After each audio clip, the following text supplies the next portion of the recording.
every language represents a different view of the world and should be appreciated as such. And then, of course, linguists like me are going to say, yes, because languages are fabulous. We love them. They're really great. And wouldn't it be a tragedy if disappeared, with all of its wonderful sounds and so on.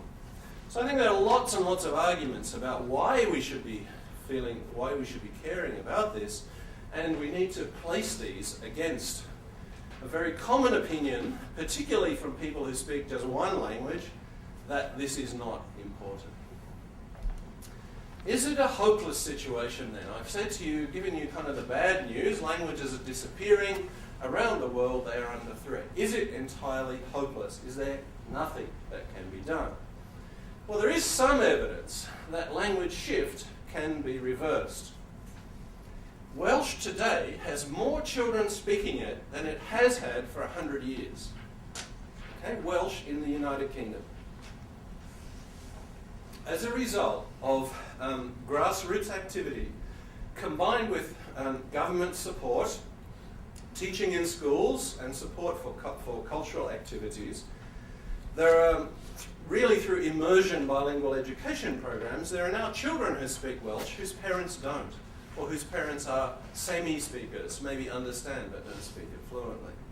The Welsh language was in decline and has been in decline, but the last census shows that the number of children who speak it is actually increasing and the language loss has stopped. We have the situation of Maori in New Zealand. About 25 years ago, Maori community realised that older people were using the language, but children were shifting to speaking English, and they created language nests. This has generated language nests where little children whose parents don't speak Maori were brought together with grandparents, and the instruction was, while the kids are in the room in the daycare, only speak to them in Maori. And as a result, we actually have a whole generation of kids now who have grown up with Maori, who didn't have it through the home, through their families. The Hawaiians have created a similar model to the Maori one, and there are something like 1,000 children who speak Hawaiian now. About 25 years ago, there was just a single island with 200 people who spoke Hawaiian. Now we have 1,000 kids who are studying Hawaiian, learning Hawaiian through the language nest situation and primary schools. Taiwan has recently reversed its monolingual language policy and introduced education, training of Aboriginal speakers for the indigenous languages of Taiwan, the Austronesian languages, not Chinese. These are local indigenous languages, and we've seen a massive shift in the approach by the Taiwanese government and the introduction of education, mother tongue education in Taiwan. And I can give you other examples. Mexico changed its language policy 2 years ago, and there are moves there for the training of teachers, Mayan teachers in particular in Chiapas State, where we see this reversal taking place. So there are positive indicators around the world that communities are addressing these issues through a combination of grassroots activity in the communities themselves, together with support from national and state structures and organizations. And we'll hear some more about what's happening in Tibet in relation to this later today, the grassroots versus the national and local policy issues. So what can we do? What can we as individuals do about this? Well, there are a number of different possibilities.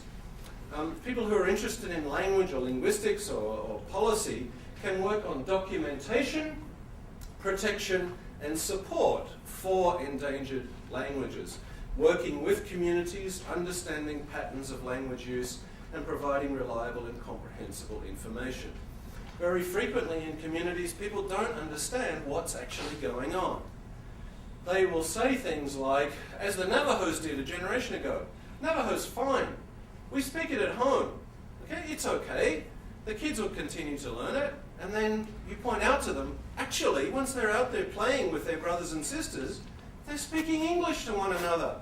So just informing the communities, informing groups about what's actually happening can be a very useful thing for us to do.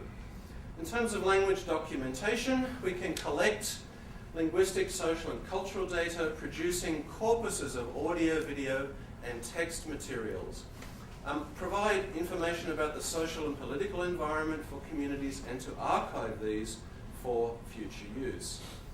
Very helpful often too is local community education, helping people to understand the situation of their language, to provide training opportunities for members of the community, particularly for language teaching. Simply the fact that you speak a language doesn't guarantee that you can teach that language. So we need to think about fostering local people in terms of training and supporting the language in a range of contexts. Spreading information is also very important. Disseminating information on all aspects of this, both within the community and also internationally. You guys are interested. You're here today to hear about this. Go away and tell another 10 people or another 20 people, and we can spread this story so that the kind of negative view that is often presented by dominant communities can be addressed. So what's being done? I just want to very quickly show you some examples of the kind of work that is being done around the world to deal with, address these issues of endangered languages. The Dobes project is funded by the Volkswagen Foundation in Germany. Has so far expended about 30 million euros to support 50 teams of researchers around the world documenting languages and cultures in a wide range of community contexts. They have set up a major archive of language materials in the Netherlands and developed new software tools and new computer methods for doing this kind of research. This map shows you the current distribution of the projects. The only one I think they're supporting in China is Salar Mongguo, which is in the Mongolian group in Western China. But otherwise, you can see the distribution is around the world. Another major project is the one that I'm involved with in London. This is the Hans Rousing Endangered Languages Project.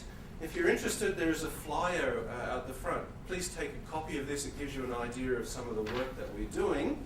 Basically, we distribute about $2 million in a year in grant support.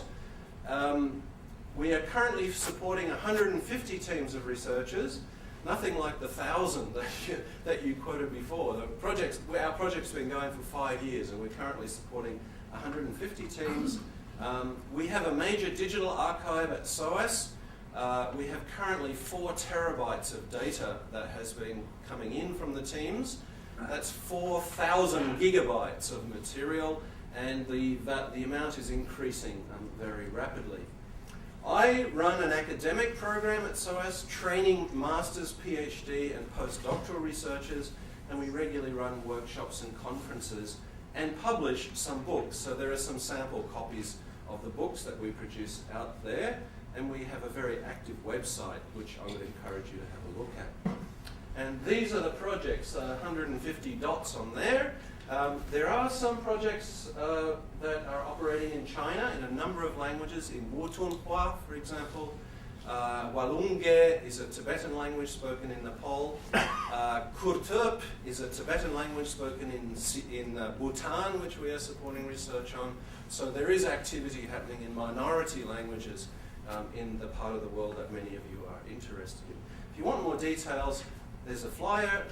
There were some copies of our annual report. If you want more information, just send me an email, get in touch via the addresses here. Other responses, the United States government is supporting this through the joint program between the National Science Foundation and National Endowment for the Humanities. They are distributing around $2 million a year. Doug Whalen, who's sitting over here, used to be in charge of that program. This has just been made a permanent activity of the National Science Foundation.